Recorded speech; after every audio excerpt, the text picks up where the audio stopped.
Los relatos que aquí se presentan reabarcan un periodo aproximado de los primeros 30 años del IMAF desde su creación y con lo relativo a investigación centrado en ciencias de materiales.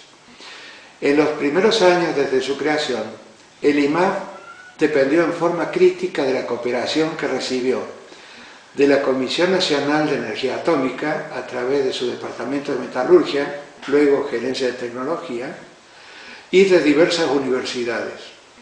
Y esto es relatado a continuación por quienes desempeñaron un papel principal en el desenvolvimiento del IMAF en aquellas épocas.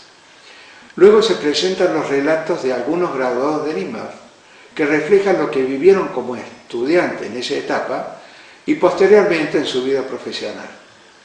Así que después está en relieve y se pone énfasis en la relación estrecha, en la interdependencia que hay entre las historias personales y los hechos que van conformando la historia de las instituciones. En los relatos se transmiten vivencias y reflexiones personales, pero al mismo tiempo muestran la trama en la que se entremezclan sus vivencias con lo que sucede a nivel institucional y también con el contexto histórico de estas vivencias. Finalmente, el decano de la FAMAF, en 2009, Daniel Barraco Díaz, nos da un panorama de la evolución histórica del IMAF desde su creación hasta la actualidad y la situación actual. La creación del IMAF, el Instituto de Matemática, Astronomía y Física de la Universidad Nacional de Córdoba, fue producto de una iniciativa de Enrique Gaviola, impulsando sus ideas que había elaborado durante muchos años y que se había reflejado un tiempo antes en la creación del Instituto de Física de Bariloche, el cual se había originado en buena medida en una propuesta suya. Es importante notar el contexto internacional y también en Argentina por una cuestión circunstancial derivada del proyecto Richter que se daba en aquella época de desarrollo de la tecnología nuclear con una componente importante de la física. En diálogo con Edgardo Bisogni, Alberto Bonfiliore nos describe el panorama en esa época, incluyendo lo que sucedía en nuestro país. Ahora, yo creo que la parte importante, así más amplia, que nos ha tocado vivir, ha sido esta ampliación, expansión del sistema científico-tecnológico de la Argentina, que corresponde a un fenómeno equivalente a lo que sucedía en otras partes del mundo. Una expansión donde se crean nuevos institutos. Ya había empezado la gran comisión del proyecto Manhattan, que habían trabajado 40.000 personas, pero después, en la misma época en que se crea la Comisión de Energía Atómica Argentina, en 1950, bueno, también ya se habían creado el Comisariado de Energía Atómica, Harwell en Inglaterra, la AC en Estados Unidos, que son todas del 45-46, así que en el 50, cuando nace la Comisión de Energía Atómica Argentina, es el primer paso en la expansión del sistema científico-tecnológico. Es una expansión que ha ocurrido muy velozmente, no es muy rápidamente respecto a lo que había sucedido en otros lados.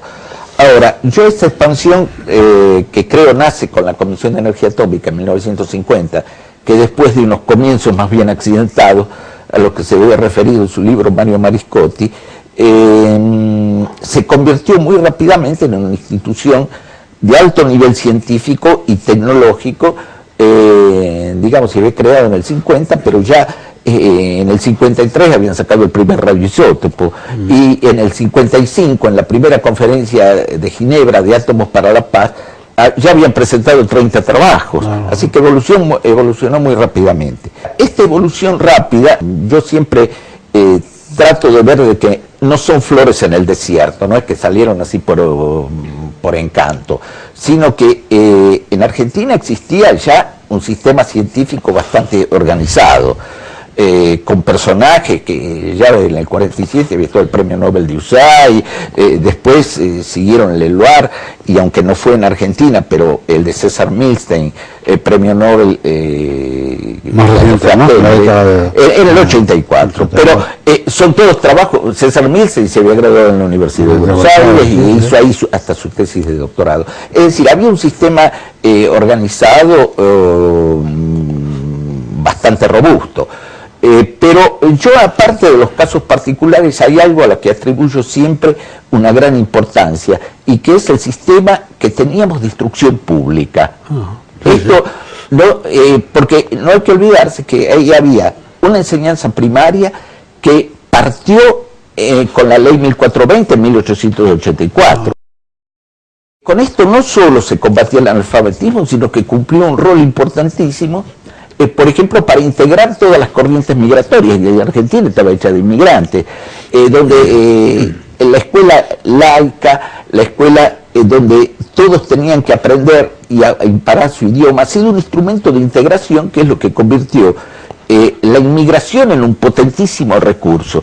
Esto yo creo que es una lección, yo siempre la menciono, porque es en este momento que en Europa, que recibe fuertes inmigraciones de los países más pobres, y hay movimientos xenófobos en todos lados, incluso Holanda, que es un país de gran tolerancia, movimientos xenófobos que hablan contra la inmigración, hacen discriminaciones en las escuelas, están perdiendo un recurso enorme en donde la escuela tiene un rol fundamental. Ese rol allí estuvo. Después el sistema de instrucción pública con una escuela secundaria que ha sido importante. No tenemos que olvidarnos que a principios del 900 el analfabetismo era un analfabetismo muy elevado en todos lados. En Europa, en el sur de Europa, había puntas de 80% de analfabetismo. Y eso se combatió con esa ley de escuela primaria que ha tenido un rol importante.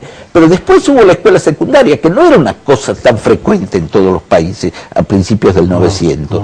Y en la escuela se había creado el Instituto Nacional del Profesorado Secundario, de donde salieron, entre otras cosas, Jorge Sábato, Maestegui, es decir, eran entes de alto nivel y que nos ha permitido tener una enseñanza secundaria de nivel muy bueno. Hoy la escuela secundaria, desgraciadamente, está un poco desprestigiada en todos lados, sobre todo porque los profesores le pagan poquísimo, pero ha tenido un rol de gran importancia. Y después, en los años 40, ya había 6 universidades. La primera de 1613, que era la de Córdoba, después tuvo la de Buenos Aires en 1820, creo, porque era la presidencia de Rivadavia, pero después, en el 40, ya estaba La Plata, Tucumán, Cuyo. Es decir, ya había este sistema bien organizado. Y esto es lo que ha permitido que esa expansión se hiciera tan rápidamente, porque si no, ¿de dónde ibas a sacar la gente que ponías adentro? En abril de 1956 se reincorpora Gabriola como director del Observatorio Astronómico Nacional, dependiente de la Universidad Nacional de Córdoba. Entonces retoma su sueño de crear una escuela de física en Córdoba. Es así que publica notas en periódicos y moviliza a estudiantes interesándolos en su propuesta. Esta propuesta tenía un valioso antecedente. 10 años antes, siendo director del Observatorio Astronómico de Córdoba, Gabriola organizó una escuela de física sin un marco formal, cuyas actividades se desarrollaban en ese observatorio y con reuniones que también organizaban en un hotel de Pampa de Achala.